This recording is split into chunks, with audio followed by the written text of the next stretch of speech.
Okay, so staff. Staff is the part of the formation with a unit, and I'm not talking about flight staff right now. I'm not talking about first sergeants, flight commanders, whatever. I'm talking about the people positioned behind commanders for formations.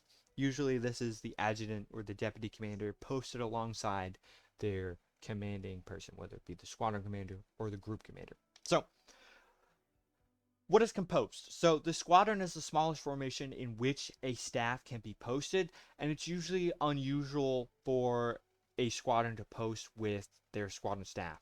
Most of the time, they post with a squadron guidon bearer rather than the squadron staff. So, group is where we're going to most likely see staff posted with the commander, whether it's the adjutant, the deputy commander, the executive officer, however they want to lay out. It's going to be a lot more used at the group level.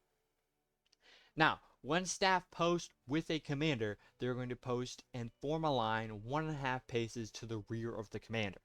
The staff are going to consist, usually they're arranged right to left in order of rank and seniority, with the senior-most person on the right. However, the staff commander or the staff can be changed and put in any order desired by the commander. So, the big thing to note here is both squadrons and groups can have staff posted with their commanders, but when a squadron has staff posted in their formation, the squadron guidon bearer does not post in their formation. So you can either have a squadron with staff posted, for example, here where the executive officer posted with the squadron commander, or you can have squadrons with their squadron commander posted with their squadron guidon bearer. You cannot have both. Now, we're not going to go into much detail, but each position is a little different. One revolves around the commander, moves kind of with the commander. The other one is completely separate and does not post or move or do anything like that. So they're two kind of different ideas for what their roles are, and they don't line up well when it comes to posting them together. They're also not allowed. So if you see this, this is a no-go. Always choose one or the other. So if you only have one staff officer, you're going to post 1 pace to the right and 1.5 paces to the rear of the commander. Now, if you're only one staff officer and it talks about centering the staff officers on the commander, if you are only one, you are not going to be centering by putting yourself right behind the commander. Okay? You're going to take that 1 pace to the right and center 1.5 paces to the rear. If there's more, if there's 3 or 4, you want to center off the commander, so one may be exactly behind the commander. But otherwise, if there's just one, you're off to the right. Now, if there are 1 to 2 staff members and you'll want to turn around as the commanding officer, you're going to use the command change post march. So, on the command change post march by the commander, the staff officers are going to take those 3 steps forward. They're going to halt, and then all together with the commander, they're going to execute an about face. Now, unlike if we do 3 or more, or however you see it, you may see the staff for the group or squadron call the commands. In this case, if there is only 1 to 2, the commander will call the command. So they will call change post march.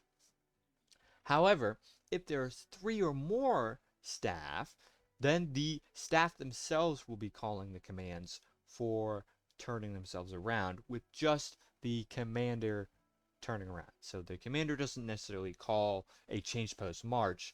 The senior staff officer will give the appropriate commands to turn around. So in this case, we have a group commander with his staff. They consist of an adjutant, a group executive officer, and a group deputy commander. Now, when it comes to the group, they're going to, once they need to turn around, they're going to take a right haste. They're going to march forward, depending on the size of the group staff. That determines the amount of steps they need to take forward. But they're going to march forward, execute 2 column lefts, center again on the commander. Size of the staff depends on what their centering looks like after the 2 column lefts.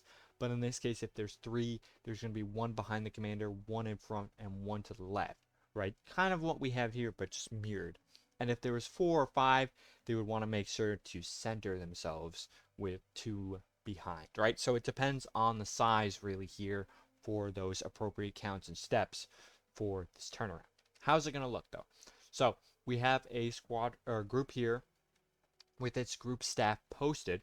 The group staff are going to turn to the right. They're going to take steps forward, and they're going to do those 2 column lefts to pivot around the commander. They're going to halt with mark time.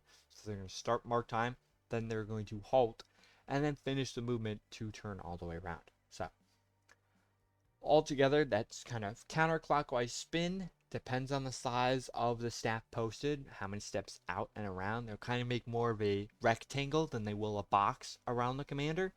But for in this case, if they have 3, it's usually a nice square that they step around the commander. So if the command also has an adjutant, the adjutant will also move out of the staff to do their positions, whether it's receive the report or publish the orders. They will be stepping out of alignment with the rest of the group staff posted.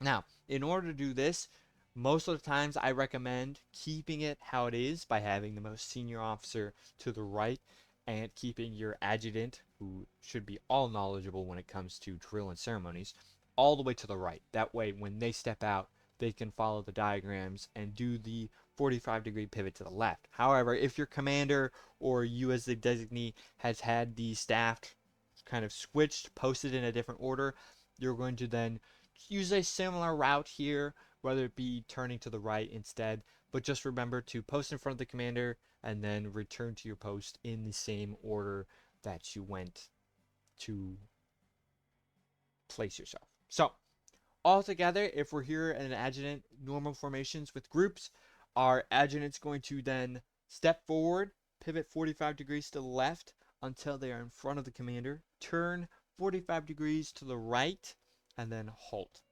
They're going to carry out their instructions and then return using the same route that they did to get to their position. So altogether, it's going to look a little similar to how we kind of turn around, but instead of those 2 column lefts, they're doing the 45-degree pivot. So he's going to step forward, he's going to do his 45-degree pivot out to the commander, and then he's going to then pivot back in front facing the commander and centered. Now, if there was 5 or 6 staff officers posted, you may have to take more steps to center yourself on the commander than if there was 2 or 3 where it's just simple step back in, step back out.